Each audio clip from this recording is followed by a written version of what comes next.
Hey, good people. Hey, good people.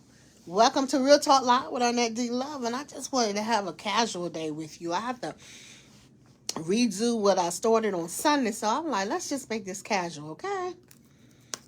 If you would. If you don't mind, let's just take it there. Happy pre-Mother's Day to all the beautiful women in the world, all the mothers, all the lovely, lovely mothers in the world. Happy Mother's Day to you from yours truly. It is a special time of the year. As I might say, every day is Mother's Day. Well, and that may be so, but I like the fact that we have a day. And I love it. So happy Mother's Day. You don't have to be a biological mother. Mother figure is fine. We don't use stepmother, but stepmothers, technically, stepmothers are fine. Happy Mother's Day to you all. What a wonderful day. I'm praying you get the best. I just want to rest. That's all I like to do. So I'm sitting here, resting, eating my little snack, drinking my cranberry juice, and whatnot. And I want to talk to y'all. We started off talking about friendship. And I'm going to tell you something. I say this over and over again. There is really no perfect friend. However, if you get one that you can trust and love like a family member, my advice to you would be to truly, truly, truly embrace that friendship. And if you only get one in your lifetime, I'm telling you, that's more than many people get. That's more than many get. A good friend, it's hard to come across. I'm telling you, it's hard. And I mean, I have had some people I call my friend, man. I'm going to tell you, I'll never forget when I was in the military. These United States Army, or this United States Army, these United States military, right? I'll never forget. And I had this girlfriend, and I thought, it was cool, because I really don't let people get close to me. And so, I was a staff sergeant, so, of course, I hung out with the other staff sergeants, other NCOs. And for some reason, they wouldn't let this girl hang out with them. And they be like, calling by my last name, Matt Swain. Matt was what I was called. And they was like, I don't know why you hang with her. All she want to do is get close to your man, right? And I'm like, no, we tight. We go out to eat. We break bread together. I go to her house. She come to my house. I need to stop eating and talking. God, what thing on? She know my baby.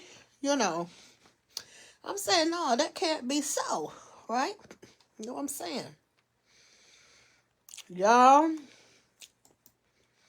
if they were right, they were so right. She did just what they said that she was going to do.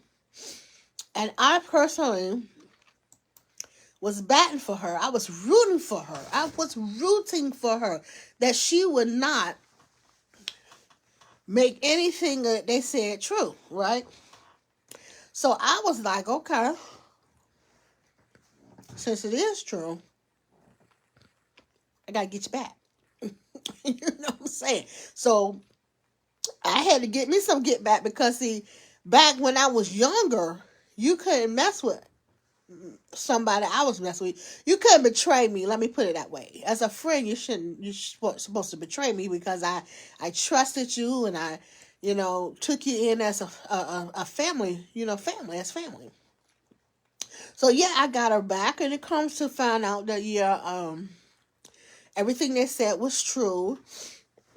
And so what happens is when you have these type of friends that betray you, it makes you leery on other friends. It makes you're kind of like, am I going to trust somebody else? Matter of fact, I'm gonna tell you how where it puts you in that position where you say, I don't deal with women. And I know a lot of women be saying, I don't hang with women, I don't deal with women, I don't trust women, I don't do that. You're not here for that. Ladies, we are not here for that. We're not here to push women aside. We are here to uplift each other, to guide each other, to be the listening board for each other. That's what we're here for. So just because one woman betrayed you and been nasty, that is not a reason to say that you're not here for women. We cannot avoid each other. We have to be that iron that sharpens iron.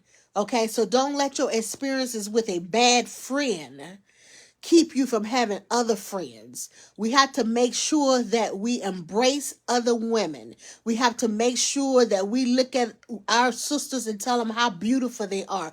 We cannot be too uppity to tell another sister that she's beautiful.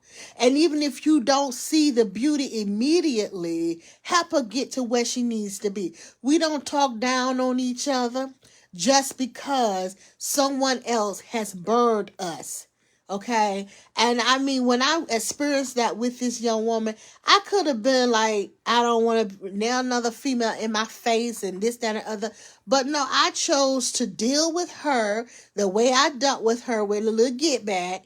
And then I moved on and continued, to my journey of uplifting other women. So that type of friendship, whereas you love someone like a sister or like a brother, it may not come, like I said, but one time in a life, but cherish it. Cherish it. And then, I mean, because I done had all type of friends. I done had friends that talks about me and then come back to me and talk about someone else. That's why I always tell you, a dog that brings a bone, you better know that dog carries a bone too, okay? And I'm not calling your friend a dog. That's the saying. That's the old saying. A dog that brings a bone carries a bone. Be very careful on what you say to these type of friends. They can still be your friend, but you have to remember that you have to be mindful of what is said by this friend, okay? Because they're gonna take it to somebody else, and then you're gonna have to explain yourself, okay? So be mindful of these type of friends, dogs that carry a bone or brings a bone, carry a bone. Grapefruit juice. Every woman should take some grapefruit juice every once in a while. Every once in a while. Get you some grapefruit juice, okay? And so I had that type of friend, I already know that when she leave me, she's going to talk about me to somebody else. And, you don't really consider them friends. They're associates, somebody that you don't have to completely rid from your life, but you just got to be very mindful about them when you're talking to them or when you're dealing with them. Certain things you do with them and certain things you don't. You sure don't tell them your secrets, okay? And then you have those friends where you can depend on whatever you can't depend on. I know when I say you my friend, when I tell you that, I'm telling you that you are somebody that I am going to be committed to and loyal to when I say it. So like if you need something, say you having a fundraiser. If you having a fundraiser and I have it, you have it. See, that's the difference between me and other folks. If I have it, you have it. But the first time that I know you have it and you can't help me, That goes to friendship, because you have therefore defined our friendship. You have defined the reciprocity of our friendship. I know exactly what you're gonna do, and therefore I set my standards to do exactly that as well towards you. Call me petty, but one thing I'm not gonna do is chase a friend. I'm not gonna chase somebody who's supposed to be there and care about me the way that I say I care about them. So when you set the standards, I go with it. Don't be mad at me. I follow suit. I let you lead. I do. I normally just let people lead in the friendship, in the relationship. I'll let you lead, and then I'll come on and follow suit. And then it's gonna probably seem like I'm taking over, but what has actually happened is I haven't taken over.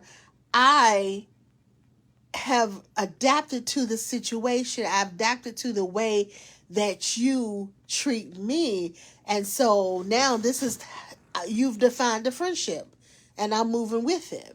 Okay, I have had so many different types of friends. I've had friends that okay, and everybody should have this type of friend. And I'm gonna be honest with you. You need to be this type of person. You have different types of friends where some friends don't mix. Some friends do not mix, okay? You can't take your wild and crazy friends over here with your bougie friends, okay? Some friends don't mix. You do not mix all of your friends. Be careful with mixing your friends. I don't care if you having a party, a birthday party. You already know that some friends do not need to be invited to the birthday party. They need to be invited to the birthday dinner. Okay, I have friends that I cannot mix. Some of my friends will not understand the side. But let me put it this way: the ghetto side. Some of my friends won't understand that side. That's the friends where I went to high school with, and they know me with my hair down. You understand? I don't mix those friends with the friends that know me when I, done put my hair up, if y'all know what I'm saying. And it's okay. It's okay to have different sets of friends. It's okay to not mix your friends. It's okay to understand, okay, I have this limitation over here and this limitation over here. Excuse me. It's okay. Because I don't drink, right? But, however, I have friends that drink. I can hang out with my friends that drink and have a good time, have such a good time that you would think that I've been drinking. But then I have friends that don't drink. I don't mix the two. The ones that don't drink, we don't really party. We go to the restaurant. We go to a theater. We go to a show. You just have to know what type of friends you have, and it's okay not to mix your friends. Everybody don't have to know everybody. You can have a best friend over here that like to party hardy, and you can have a best friend over here that like to wine and dine. And it's okay. It's okay. You don't have to choose one. What you have to do really is be loyal. And then sometimes, like with my friends, I tell them, no, you can't come over this side. This part is not for you. I'm going to see you next week. I'm going to be with them this week. Be honest. That's all you have to do. Just be honest. No, you can't meet this one. You can't meet. And that's the same as a relationship. Let's talk about them relationships since we talk about ships. Let's talk about relationships. I may not want my friends to meet someone that I'm dating. I'm just gonna be honest with you. Especially when I know that my friend over here is a little, what you call, flirty. I might not want her to meet the person I'm dating. Especially right in the beginning. Okay? And it's okay. But the thing in relationships and friendships, you have to be honest. You have to tell them, listen, it's not time for you to meet my friend yet. When I'm more comfortable with this person or he's more comfortable with me, I will introduce you. Until then, no. We're going to keep that part separate. You and I go out, but I'll go out with him separately. I'm not ready for you to introduce to meet him. And it's okay to be that way. It's okay to tell your friends that I need time. You know, we have to do this in increments. It's okay.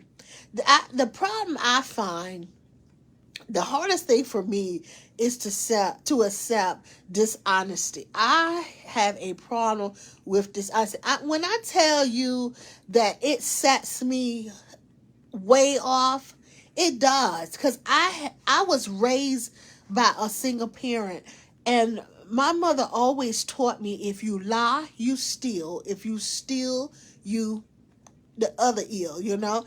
And so we were raised that even if we're going to get in trouble, we are still supposed to tell the truth. And until now, there has really been nothing worth me lying about. Okay?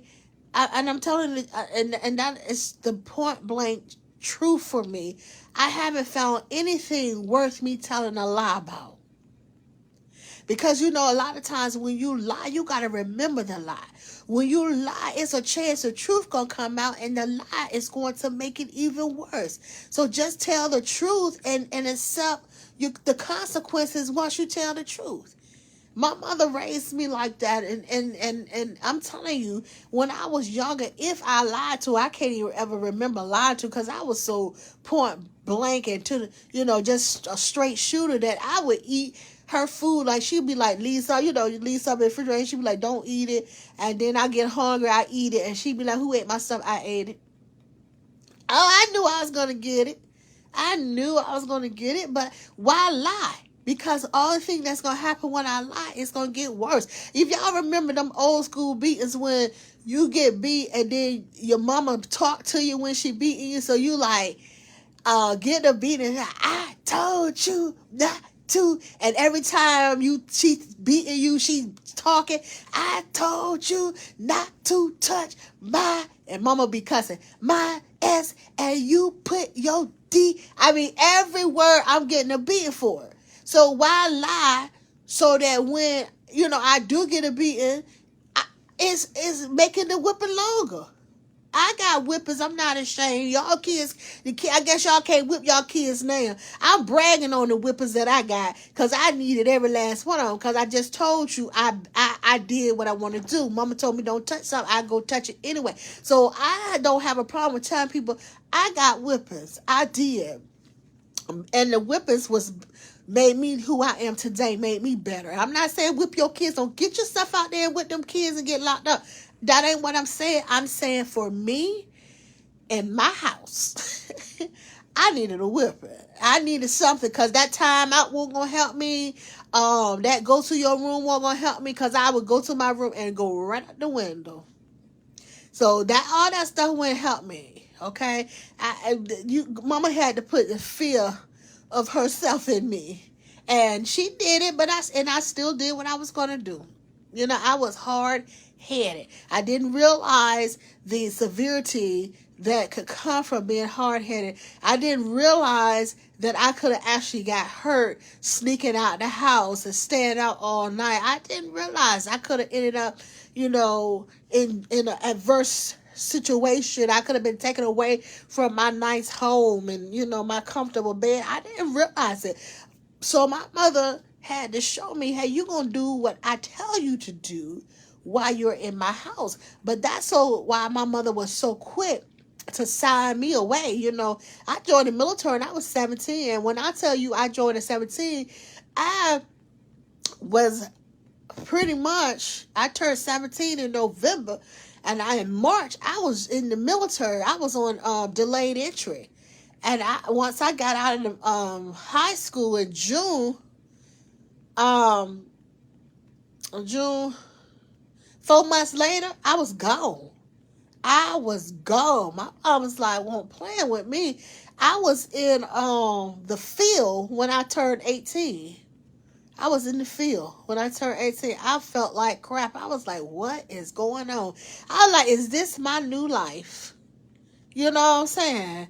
And I thought about, at that time how hard headed I was, and how disobedient I was, how I wanted to be my own person, how I wanted to do what I wanted to do. And now I got all these people yelling and screaming at me. And I know if I start swinging, not only are they going to jump me, I'm going to get locked up and stuff like that, man. I was, whew, girl, no, let me tell y'all. I got in a fight in the military. I got in a few things in the military, but I got in a fight in basic training. I might tell you about that a little bit later. Let me pin that one right there because we talk about friendships. But yeah, I got in a fight. Man, shoot. I'm not bragging. I'm just telling y'all, you have to discipline your kids. You have to set them straight. You have to show them the right way. Because everybody, wasn't like mine. And some of my friends went astray, drugs and, have a whole bunch of children and stuff like that. And don't get me wrong, children are the rewards. The fruit of the womb is a reward from God. Don't get me wrong on that, but I'm just saying, when you have so many that you can't take care of them, then that's when your issues start, okay? As long as you can take care of your children, I don't have a problem with you having 20, 30, 40 of them babies. That's up to you, as long as you can take care of them, okay? But don't put yourself in a predicament where you have a hardship because you done had all these babies. That's all I'm saying. I love kids. I wish that I could have had more than just two. But the thing is, I don't really have the patience for them. And my kids are 11 years apart, so it's like I raised one pretty much, and then I had to raise the other one. So I was good that way. God gives you what you need. I'm telling you. But when you start talking about your friendships, even with that, with children, you have to be mindful of the friends that you allow around them. I didn't allow all of my friends to be around my sons. My son may have known, I'm telling you, he didn't know but a handful of friends, if that, or people I called my friends. I didn't take him around people that I was dating. I would pay for a babysitter. I would pay a babysitter to watch my son while I go visit someone that I was dealing with. I didn't want all them people around my children influencing them improperly or giving them, because kids will start developing their own thoughts in their head. And just imagine, I'm dating this one guy this day, and then I'm dating another guy this day, and I'm dating another guy this day. You know what I'm saying? And what's going on in my son's head? He's thinking this is what's supposed to happen. My mama got a whole bunch of boyfriends and this, that. No, no, no, no. So there was times when I would take my son to the babysitter just so that I could go and visit. And so be mindful of the friends that you bring around your children. Now, even if it was someone that was upsetting, like I've had dates where I was, like, for my birthday, the person took me and my son out for my birthday. And it was nice for me, but I'm very leery about where my child would see me with certain people. It was okay for him to see me at a restaurant. It's not okay for them to see you at your house all the time with different people. So be mindful of those friends that you bring into the comfort of your home with your children. I hope I'm making sense to somebody. I hope somebody is understanding what I'm saying. But we have to protect our kids. Never do you want your child to be overly comfortable with someone, especially with somebody that may be a little shysty. Okay, somebody you may not be able to trust. And I'm just going to say it because this is the Real Talk live show with Arnette D. Love. There are people who will harm your child, and you feel like you can trust them, but you have to be sure. And guess what? You can never be too sure. TOO. You can never be too sure about who will and who will not harm you or your child.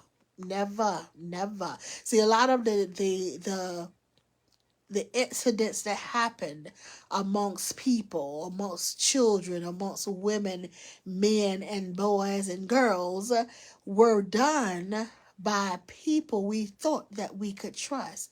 A lot of those incidents was, believe me, I know. But see, the difference between me and a lot of other children is that when you touch me, I'm telling. Or should I say, I told. When I was touched inappropriately, I told my mama. See, I was a bad girl. I was bad.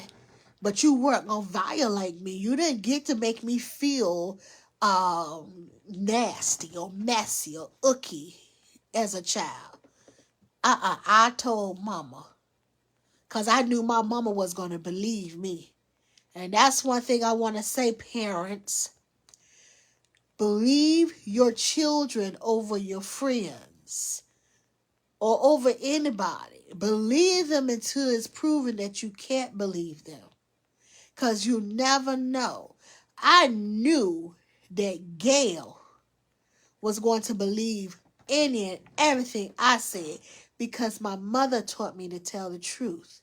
So if I'm telling her, Mama, somebody touched me here or touched me there, my mother believed me because she knew I wasn't going to lie.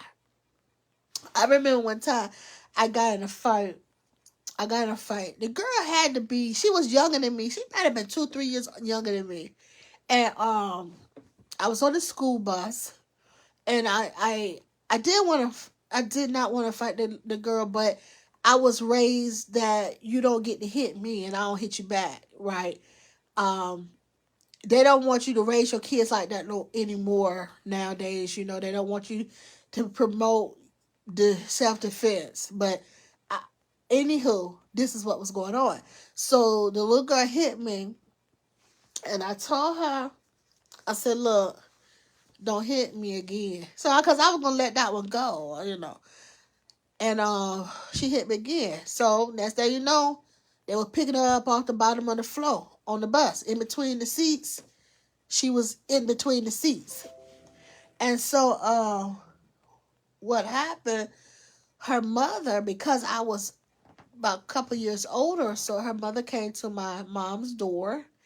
And when my mom saw her, she was like, your daughter fought my child, right? And my mom was like, who? Elise, that was my younger sister. She was like, no, the other one. And I wasn't scared. I was not scared at all because I knew my mama wasn't going to do nothing to me. I knew my mother wasn't going to do anything to me because I knew what she had taught me. So I went to the door, and mama made me come outside. And she said, did you fight this little girl? And I said, yes, I did. Telling the truth.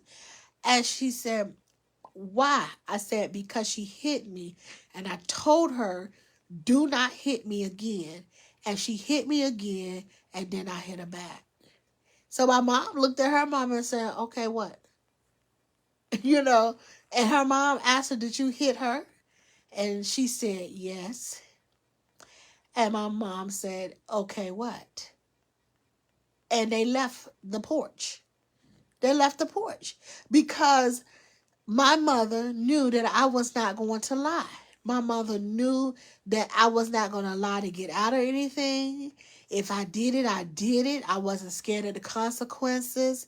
And so that's the type of friend I am. I'm not going to lie to get out of anything. If I said it, I said it. I'm going to suffer the consequences, even if that means losing you. And if I say something negative about my so-called friend, pretty much we done already lost each other. The relationship is pretty much over. because I am very loyal to my friends. Okay. And I just want people to understand that when you start turning against your friends, when you start having to say stuff about your friend, when you feel that your friend is not being honest with you, when you feel like you can't trust your friend, pretty much that friendship is not strong. It's not strong at all. You know, my boys, you know, they tend to turn on me. They tend to gang up on me because they have such a strong bond. So if I be like, your brother did this, and this, they'll say, don't talk about my brother. And I had to remind them, I am the one that pushed you both out. I had to remind them. And they still don't want me to talk about their brother. And that's the bond between friends. That's how the bond between friends should be too. I'm not gonna be your friend unless somebody talk to me about you. Let me tell y'all. I had this friend. I thought we were friends. And people used to like to tell me that she was a hoe. She was a thief. You couldn't trust her. You couldn't do this. And you know what I would tell them? Let me tell you something. She may be all those things, but she's also my friend. Don't talk about her to me. You understand me? I'm going to accept you for who you are if I consider you my friend. I don't care what you do in your private life or your spare time. If I consider you my friend, I'm going to speak up for you. And I'm going to let the people know you don't get to talk about her or him in my presence. That's just how I am. But then when I find out that when people talk about me in your presence, you have nothing to say, that makes me question the validity of our friendship. And I'm telling you guys from the first person point of view so that you can adapt these type of qualities in your friendships.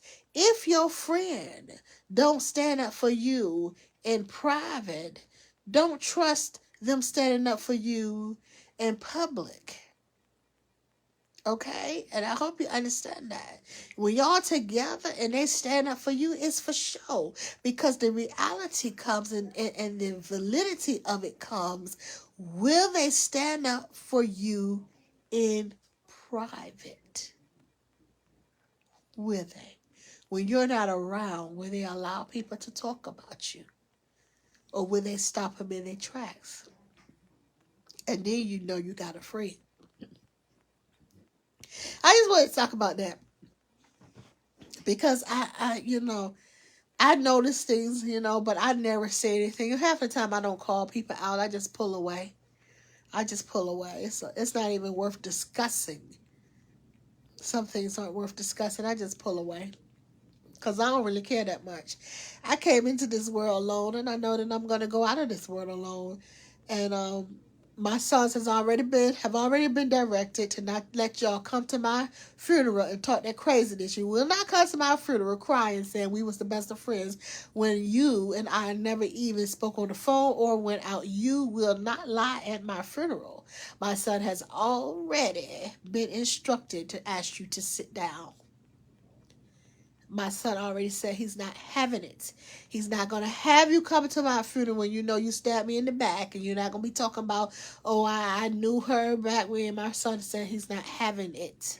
He said, don't you worry about it, Mama. I got it. I will screen everybody that stands up, and I will correct them if they get up there and start lying. So my thing is, y'all just go ahead on and write the little note on the little candlelight wall online, because my sons ain't having that. You will not get to come and lie about being my friend. They know I don't have but a couple.